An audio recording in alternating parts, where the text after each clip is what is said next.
Bibi. Bibi kabla hujaondoka. Hivi ulimkubalije babu? Wapi? Yaani wewe ulipataje mme rais? Yaani ndio story ambayo mimi na story mbili tu. Makonda niko hapa. Ngoje. Kwanza sijazungumza na Makonda. Sasa mimi leo jamani nikwambie. Nikapata habari hapa. Kuna rishafu kidogo. Tunasema damu kuna mabadiliko kidogo. Nikashtuka, mabadiliko ya nini? Mama kabadilisha kitu.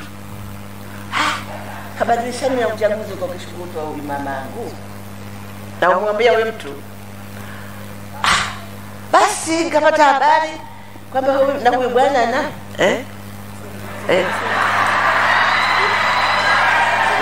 nikapata fununu, akaja akaniambia na huyu next kesho ondoshwa.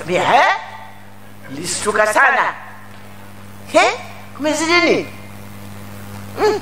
Basi lakini mwanasiasa ni mwanasiasa tu.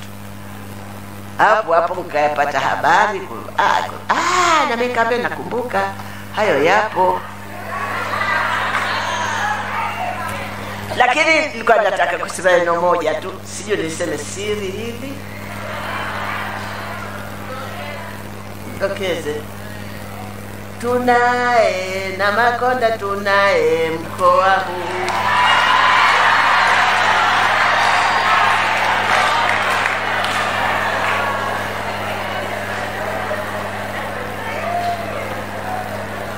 Nendele.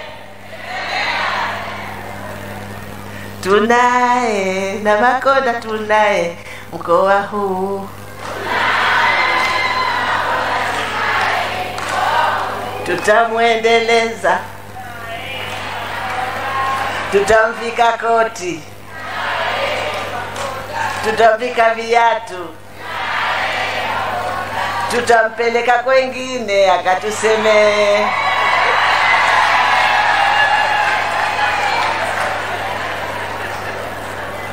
Mkoa Arusha oye! Mkoa Arusha oye!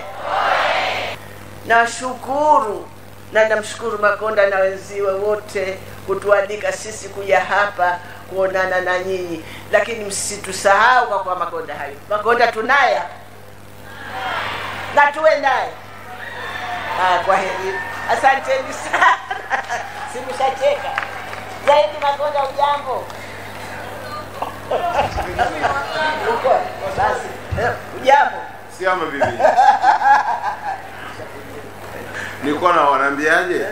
Walikuwa wanataka kujua kwamba wewe ulifanyaje? Atangefanya ukampata mme rais. Yaani hapa tunaishi kimkakati hapa Arusha bibi. Ndio accept wapi? Tupenze kidogo. Unasikia? Haya. Nasema hiyo historia yangu. Kuna mtu anauliza au watu wanauliza, nilimpataje mume rais?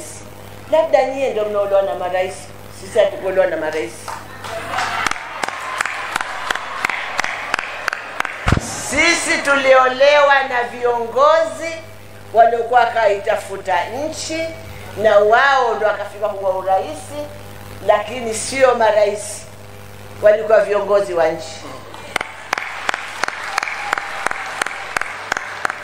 Sasa msifanye hivyo kwa sababu mimi nataka nielewe na rais. Rais mmoja ataona kwa ngapi nchi.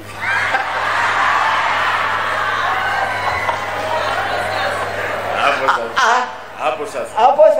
Au mbunge mmoja ataona kwa ngapi?